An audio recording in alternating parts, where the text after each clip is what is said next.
सीता और गीता दोनों सगी बहनें थीं, मगर दोनों के स्वभाव में जमीन आसमान का अंतर था। गीता जहाँ स्वभाव से विनम्र दरिया दिल थी, वहीं सीता एक नंबर की स्वार्थी और लालची थी।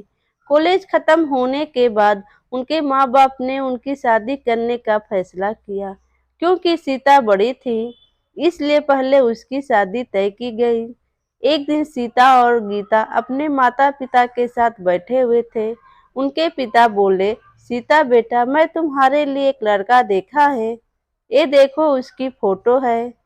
सीता बोली, ये तो बताइए पापा कि लड़का कितना पढ़ा लिखा है, उसका घर परिवार कैसा है।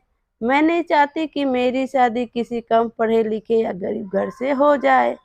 सीता के पिता बोले, अरे बेटा, लड़का बैंक में ऊंचे पद पर है, अच्छा खाता पीता घराना है उसका, रुपए पैसों की कोई कमी नहीं है।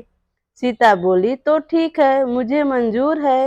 ये रिश्ता निश्चित समय पर बड़े ही धूमधाम से सीता की शादी कर दी गई। चूंकि सीता बड़ी बेटी थी, इसलिए उसके पापा ने शादी में कोई कसर नहीं छोड़ी। उन्होंने अपने हैसियत से ज्यादा खर्च किया इस शादी पर।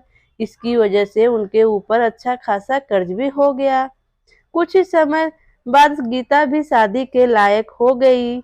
एक दिन गीता के पिता बोले गीता की माँ से, सुनो जी, मैं गीता के लिए भी एक लड़का देखा है। ये लोग सीता के ससुराल वाले जितना अमीर तो नहीं है, मगर शहर में उनका घर और किराने की दुकान है। गीता की माँ बोली, अपनी गीता खुश तो रहेगी ना वहाँ। गीता के पापा बोले, हाँ हाँ, क्यों नहीं, तो मैं भी तो चाहता था कि सीता की तरह गीता की भी शादी बड़े धूमधाम से करूं, मगर पैसे की समस्या सामने आ खड़ी है। कितने बड़े बड़े घर में उनके लिए रिश्ता देखा था, मगर पैसों की वजह से बात आगे न बढ़ पाई। तभी गीता वहां आ जाती है। वह अपने माता पिता की सारी बातें सुन चुकी थी। गीता बोली, आप चिंता मत करो पापा, आपने जहां मेरा रिश्ता तय किया है, मैं वहीं खुश रहूंगी। मुझे तो बस आप लोगों का आशीर्वाद चाहिए। गीता की बातें सुनकर उसके पिता को थोड़ी शांति मिली। निश्चित समय पर बड़े ही सीधे साधे तरीके से गीता की शादी भी हो गई। गीता के ससुराल में केवल उसकी सास थी। वो अक्सर बीमार रहा करती थी। गीता ने आते ही घर की सारी जिम्मेदारी अपने सर ले ली, जिससे उसकी सास को बड़ी राहत मिली। गीता दिन भर घर का काम करती थी और समय मिलने पर दुकान के कामों में अपना पति का हाथ भी बटाती थी। उधर सीता की जिंदगी ऐशो आराम से गुजर रही थी। कभी शॉपिंग तो कभी किटी पार्टी, उसका सारा समय इन्हीं चीजों में बीतता था। एक दिन गीता और उसके पति दुकान पर थे। तभी वहां एक चमचमाती कार आके रुकी। उसमें सीता और उसके पति निकले। सीता के हाथ में मिठाई का डिब्बा था। दोनों दुकान में गए और सीता ने गीता को मिठाई का डिब्बा देते हुए बोली, तेरे जीजा जी ने आज ही इस कार की डिलीवरी ली है। पूरे 20 लाख की कार है। मैं सोची एक खुशखबरी गीता को दी जाए।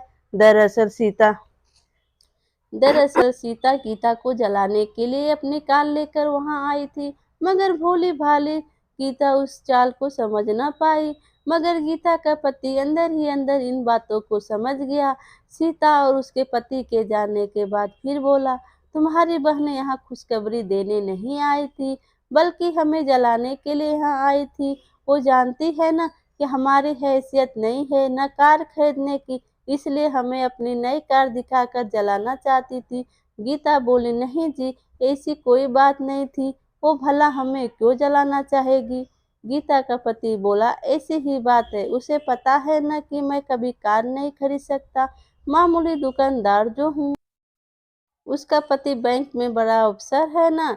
गीता बोली, चुप करो जी, किसने कहा कि तुम कभी कार नहीं खरीद सकते हो, तुम जरूर कार खरीदोगे। अरे सीता का पति तो बैंक में नौकरी करता है, एक हिसाब से देखो तो वो बैंक का नौकर है, उसे बैंक के हिसाब से काम करना पड़ता है। यहाँ तो तुम अपने मालिक खुद हो, तुम जैसे चाहो अपनी मर्जी के मुताबिक काम कर सकते हो। अगर तुम ठान लो तो कुछ भी कर सकते हो। मैं हर कदम पर तुम्हारे साथ हूँ। देखना तुम थोड़े ही दिनों में एक क्या 10 कार के मालिक बन जाओगे। गीता के पति ने सारी चिंता छोड़ दी तो और मेहनत करना शुरू किया। रोजाना सुबह 7 बजे दुकान खोलता था और देर रात 10 बजे तक दुकान पर ही रहता था। दोपहर के बाद गीता भी उसका हाथ बटाने आ जाती थी। गीता और राहुल दोनों ही स्वभाव से कोमल थे, ग्राहकों से बड़ी विनम्रता से बात करते थे। इसका नतीजा ये था कि जो भी ग्राहक एक बार उनके यहाँ से सामान ले जाता था, वह बार-बार वहीं आता था। ग्राहकों को कम दाम में अच्छा माल देने के लिए गीता और राहुल ने एक शानदार योजना बनाई। वो दुकान का माल शहर के व्यापारियों से न खरीदकर सीधे दिल्ली और मुंबई जैसे बड़े-बड़े शहरों से मंगवाने लगे। इससे ग्राहकों को भी अच्छा सामान मिल जाता था और दुकान में मुनाफा भी ज़्यादा होता था। इस तरह धीरे-धीरे कुछ ही सालों में राहुल ने गीता के नाम से कई किराने, फल, सब्जियां और डेयरी उत्पादों का दुकानों का शुभारंभ किया और उनका नाम रखा गीता ग्रोसरी मार्ट। अब राहुल और गीता की शहर में कई ग्रोसरी की दुकानें थीं। उनकी गिनती शहर के जाने-माने और अमीर हस्तियों में होने लगी थी। गीता की सास तो फूले नहीं समाती थी। वो सबसे कहती थी, अरे मेरी बहू तो साक्षात लक्ष्मी है। मेरी बहू मिट्टी को हाथ लगा दे तो सोना बन जाए। एक दिन राहुल नई कार लेकर घर आया। गीता बोली, अरे फिर नई कार ले आए? गीता का पति हंसते हुए मैं कुछ न कर सका। ये तो तुम्हारी ही बातें सच हो रही है। गीता बोली, कौन सी बात? गीता का पति बोला, अरे तुमने ही तो कहा था ना कि तुम एक नहीं 10 कार के मालिक बनोगे। लो उनमें से 7 कार तो आ गई। बस अब 3 कार और बची है। गीता खिलखिलाकर हंसी। गीता का पति बोला, चलो इस खुशखबरी में तुम्हारी बहन को मिठाई दे आए। दोनों मिठाई लेकर सीता के घर चले। कार से उतरकर दोनों उसके घर के अंदर पहुंचे। अंदर सीता और उसके पति में लड़ाई चल रही थी। इस लड़ाई की धुन में उन्हें पता नहीं चला कि कब गीता और राहुल वहां आए। सीता बोल रही थी, अरे मैं पूछती हूँ क्या जरूरत थी बैंक में पैसों की गबन करने की? तुम्हारी जमानत करवाने में घर की सारी जमा पूंजी खर्च हो गई। ऊपर से बैंक ने तुम्हें नौकरी से भी निकाल दिया। घर में एक पैसा भी नहीं है और घर गाड़ी सब गिरवी पड़ी है। तुम्हारे एक गलत कदम ने सब मिट्टी में मिला दिया। सीता का पति बोला, मैं क्या किया? अपने लिए बैंक में पैसे गबन किए थे क्या? ये सब तुम्हारी वजह से हुआ है। तुम्ही को शौक चढ़ा था पार्टी करने का, शॉपिंग करने का, अब लो भुगतो। सीता बोली, देखो जी ताने मत मारो।